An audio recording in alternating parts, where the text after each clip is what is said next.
This is the Motueka Valley, typical of the countryside around Motueka. Below us you can see crops of tobacco, an orchard in the distance, and just below us a crop of hops. Now these three crops create special problems for this part of New Zealand. This is the only part of the country in which hops and tobacco are successfully grown at the moment. But unfortunately, all these three crops require harvesting at the same time of the year. This creates a real problem as far as labour is concerned. Thousands of seasonal workers come not only from all around New Zealand, but from Australia too. And in this film, we're going to tell you something about these people, where they come from, what they do, and how they live. Hops have been growing here much longer than tobacco, but over the past 30 years, more farmers have taken up tobacco growing. Until today, there are only some 600 acres of hops in the district. The work of picking generally appeals to older people, most of them locals. It's a quiet job, not physically hard, and a good husband and wife team can easily pick 100 bushels a day. For this, they'll be paid a little over £5. But a machine can do the same amount of work for 25 shillings, and each year more machines are installed. We called at the home of Mr. Mac Ingalls, owner of the country's newest picking machine. Mr. Ingalls, as the largest hop grower in New Zealand, I'm sure that our viewers would be interested to know something about this industry in which a lot of us have a very close interest. How long have you been hop growing? I was bred and born in hops, and I've been in hops all my life. How long is the season? How long do you actually pick hops? You pick hops, to pick them at their very best, say 20 to 21 days, to get them at their best. So all the plant that you have, all the capital you have invested, you have 21 to, say, 30 days use in a year. Exactly. This yes. makes hop picking quite an expensive hobby. That is so. How do you get on for seasonal labour? Fairly good.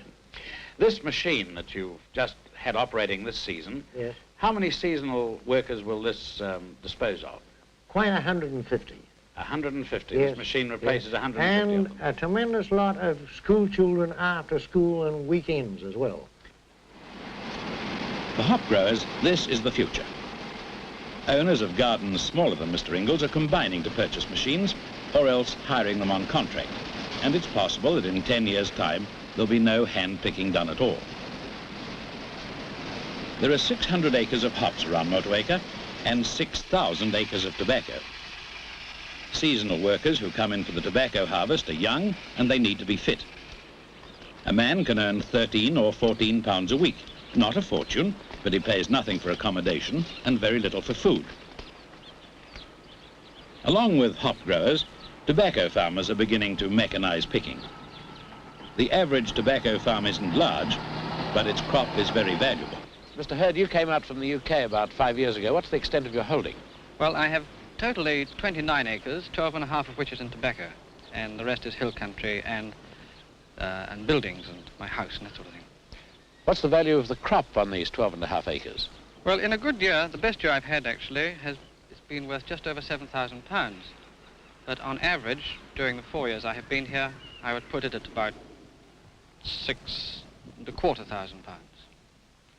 Is that good for this district? Yes, I think it is. How much seasonal labour do you employ? Well, if we can get hold of enough, we will employ usually 6 or 7 girls and 6 men. Now, this tobacco picking machine that you're using, how's that going to affect the number of workers? Well, we require fewer men with that machine because we can only have 4 men on it picking, whereas with other methods of picking we would require at least 6. If he has a machine in the field, either his own or one on hire, the farmer's cutting his wage bill. He doesn't employ quite so many people, and those he does aren't working on his property for so long. For men, the season, which begins in February, is over by April. For women and girls, there's work in tobacco grading until July. Initially, most workers find their jobs through the Labour Department. If they enjoy the life for one season, they often come back for the next. If they get along well with a particular farmer, then they'll tell their friends. So where do you go for your labour? Oh, well, we generally get ours, we get a good lot recommended from workers that's been here. I think the boys we got this year are here through recommendation from boys who was here last year. You have a reputation in the district of providing very good accommodation. Do you find this pays off? Oh, yes, immensely so. These girls are saving for a trip to Australia. Unlike many men who put in a season here, Young women seemed more determined to keep their money. Lila, this house that you're in is provided rent-free. Your power, your light, your heating is provided. So all you've got to do is buy food. How much is left at the end of the week for you? Oh, about £7.10 left. £7.10 after food, so you make about £8.10. Does that include overtime? No, that's just clear. And you think that's good money? Yeah, it is good. Could you do as well in the cities? No, if you have to buy, a lot of different clothes and... And you don't need much in the way of clothing down here? No. Marilyn, this is your first visit to the tobacco field. What made you come over from the South Island west coast to Motueka? Oh, well, I was just sick of sitting inside an office and I thought I'd like to come over and just see what it was like. Well, you've had only a month of it so far. Have you enjoyed it? Yes, it's been very good. And this is the second time you've been down to Motueka for the tobacco picking season. Why did you come back? Rose was a bit dry, no jokers. But you find plenty of male companionship down here? Oh, yes, there's about 2 to every one here. I think we've found one of the reasons why these New Zealand girls are keen to go to Australia. A lot of the seasonal workers here are from Australia, and they've done a big sell for their country. I'd like you to meet two of them, Ron and Gavin. Ron, you're from? I'm from Wollongong. Wollongong, and Gavin? Tasmania. What were you doing, Ron? I was a moulder in Wollongong. And you? I was working for Utah Constructions. Now, how long have you boys been in the country? 6 months. Are you working together as a team? You came over together? No, we just met up down here. What other jobs have you done? Well, I was working at 3 or 4 places in Auckland, moving around, having a look around. And do you intend going back to Australia, Gavin? Oh, yes, I think so, around about Christmas time, I think. What do you think of the New Zealand girls? Oh, well, quite all right. Rough. Isn't it rough? From May to December, Motueka is a quiet country town. Just before Christmas, hundreds of tourists come to the nearby beaches. By the end of January, when the holidaymakers are going home, harvesting's begun and more than 2,000 seasonal employees are in the district. Church and welfare groups provide social amenities, but it's to be expected that the number of workers will present problems. In charge of police at Motueka is Sergeant Dakin. Sergeant, how many do you have on your staff here? I have 3 constables on my staff. That's a total of 4. Yes, These seasonal workers, do they make your work, give you a little more work? they do. They make a considerable amount of work. In what way? Oh, well, naturally, crime increases with all the various offences committed by them. And do you have any assistance during this period? During the period from roughly the middle of January, for a period of about 6 to 8 weeks, I have a van from Nelson. They come over on a Saturday night to assist. And how many men would come? Just the one man in the van. You feel that Saturday night, as it is in most other parts of New Zealand, if there's going to be trouble, that's the night you're going to have trouble. That's the busiest time. Sergeant, we're under the impression that this business of delinquency among these seasonal workers is very much exaggerated. Would you go along with this? Well, yes, I think it is exaggerated. The place has a bad name and people are inclined to exaggerate it. There's a lot of seasonal workers come here. In fact, I'd say the biggest majority of them come here. They never get into trouble. We don't know they've come and we don't know they've gone. Is there anything being done to overcome this problem? Yes, it has. I believe the Labour Department have had them screened this last year. And so far this year, I'd say it's been much quieter. The season's anything but quiet for shopkeepers. Friday night is going to town night, and the best time to make plans for the weekend.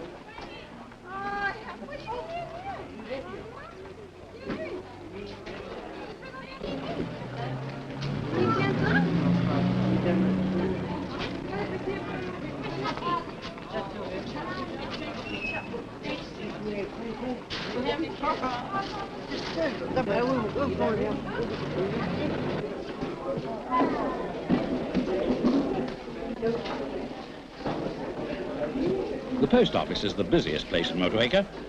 Mail is sent and collected, and the week's pay goes into the savings accounts.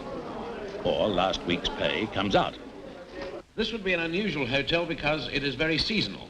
That's so, yes. You have a busy time during the season. Kaiteri Beach is only 5 miles away, so in the summertime you must have a busy time too. Yes, very busy. How many flagons would you get through on a Saturday? Well, we're doing about 1,000 a week at the present time. That's 500 gallons of beer a week. Just over that, yes. What does that drop to when the holiday season and the picking season is over? Oh, about 500. That makes it a little bit easier then for you, Much so that's easier. about half the capacity. That's right, yes. What do you think of the conduct of your patrons with the seasonal workers? Oh, on the whole, they're quite good. Most of them very good. Good types, but you get the odd type, bad type, the same as everywhere else. You find this very different from running a hotel anywhere else in New Zealand? Oh, much different, yes, much different. Any after-hours trading? None whatsoever. In this intensely cultivated area, growers pay out £600,000 a year in wages. Nearly all this money goes into the pockets of seasonal workers, some of whom find that getting their share of it is not as easy as they thought it might be. Do you like the work? Well, it's not bad now, really, compared to the first few days when we started. You know, it was a bit lousy then. Do you find it a dirty job? It is, really. Not for girls, I don't think, anyway. I think it's a man's job. You don't think girls should do this kind of job? I don't think so, no.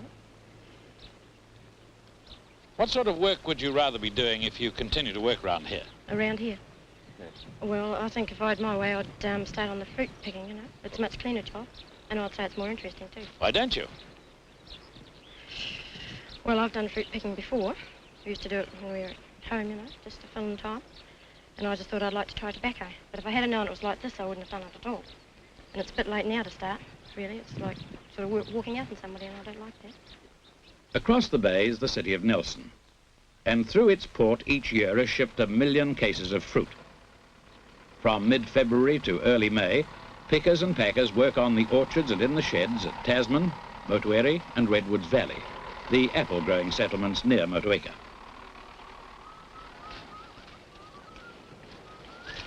In the same way that hop and tobacco growers have pooled machinery to save wages, orchardists have formed picking companies.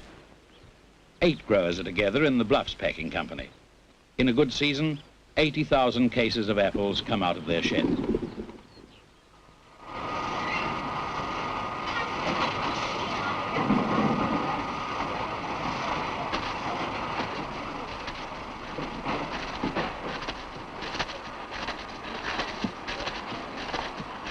Surrounded by a bevy of admiring beauty on the grading line, we found Doug, who comes from Melbourne and Victoria.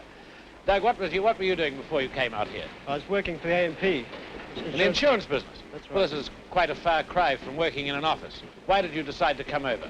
Well, I'm touring around New Zealand for 9 months, and I'm going overseas on the Arcadia. Now, you came here to make some money. That's How much right. do you make a week? Not very much, I'm afraid. Casual labour doesn't pay very well. Well, roughly how much? Approximately about between 14 and 16 a week. But then they provide you with accommodation here? That's correct. Accommodation good? Very good. They feed you, or do you have to meal yourself?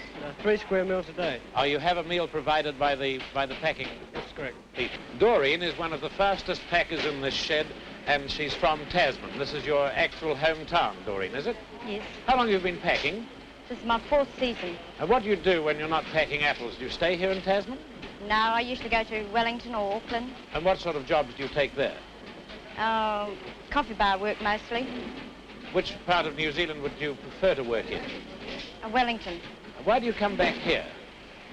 Oh, to make a bit more money. You feel that money's good? Yes. You can make more money here than you can working in a coffee bar? Yes.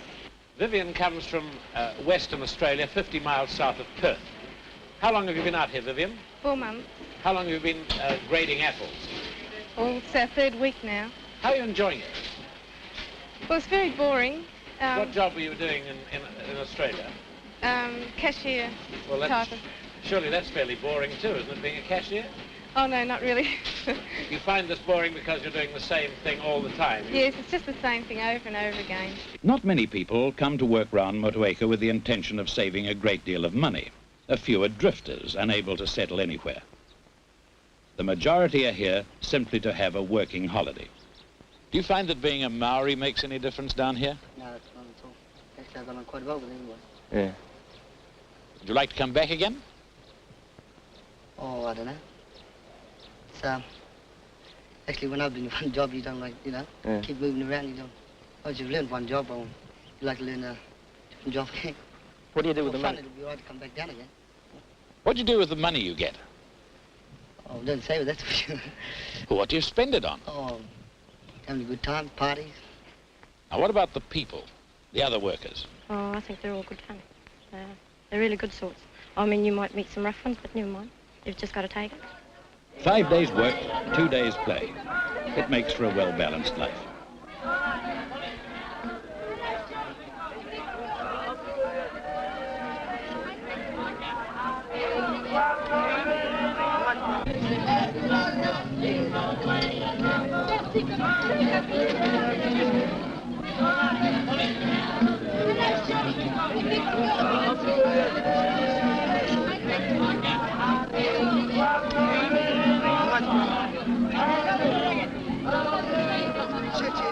And then, Monday.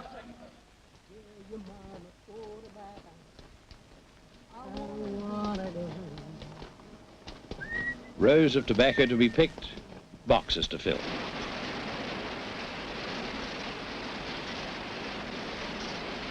Apples to wrap, cases to be nailed. And another week's money to be earned.